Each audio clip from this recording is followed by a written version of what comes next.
যোৱাকালিৰ পৰা আমাৰ মৰিগাঁও জিলাৰ গুণোৎসৱৰ তৃতীয় পৰ্যায়ৰ গুণোৎসৱ আমাৰ আৰম্ভ হৈ গ'ল। যোৱাকালি মূল্যায়ন আছিলে আৰু আজি আমাৰ বহী মূল্যায়কৰ দ্বাৰা যি মূল্যায়ন হ'ব বিদ্যালয়সমূহ, তাৰ কাৰণে আজিৰ পৰা আৰম্ভ হৈছে। আজি কালিলৈ আৰু পৰহিলৈ 8 তাৰিখলৈকে আমাৰ বহী মূল্যায়কৰ দ্বাৰা বিদ্যালয়সমূহ মূল্যায়ন কৰা হ'ব। ইতিমধ্যে আমাৰ যিমানখিনি আমাৰ বহী মূল্যায়ক আমি নিয়োজিত কৰিছিলোঁ, সকলোখিনি আহি আমাৰ উপস্থিত হৈছে। আমাৰ লাহৰীঘাটত বহুখিনি চৰ অঞ্চলৰ বিদ্যালয় আছে, তাৰ কাৰণে বহী মূল্যায়কসকল তেওঁলোকে নাৱেৰে ইতিমধ্যে তেওঁলোকৰ বিদ্যালয়ৰ মূল্যায়নৰ কামখিনি আৰম্ভ কৰিছেগৈ।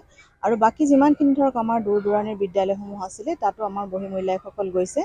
আৰু যিখিনি আমাৰ VVIP তেওঁলোক আমাৰ ইয়াৰ কাৰণে আহিছে মৰিগাঁৱৰ কাৰণে, তেওঁলোকো আটাইকেইজন আমাৰ বিদ্যালয়সমূহত আহি বহী মূল্যায়কৰ কাম তেওঁলোকে আৰম্ভ কৰিছে।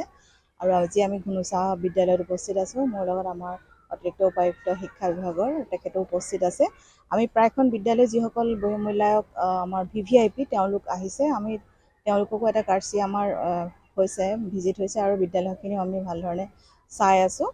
গতিকে আমি আশা কৰিছোঁ, এতিয়ালৈকে আমি খবৰ পোৱা মতে গোটেই মৰিগাঁও জিলাত খুব সুন্দৰভাৱে আমাৰ এই বহী মূল্যায়কৰ কামখিনি হৈ আছে। আৰু আমি আশা ৰাখিছোঁ এই দুই তিনিদিন আমাৰ খুব সুন্দৰভাৱে গুণোৎসৱৰ কাম কাজখিনি শেষ হৈ যাওক। আমি আপোনালোকৰ সকলোৰে সহযোগিতা বিচাৰিছোঁ। ধন্যবাদ।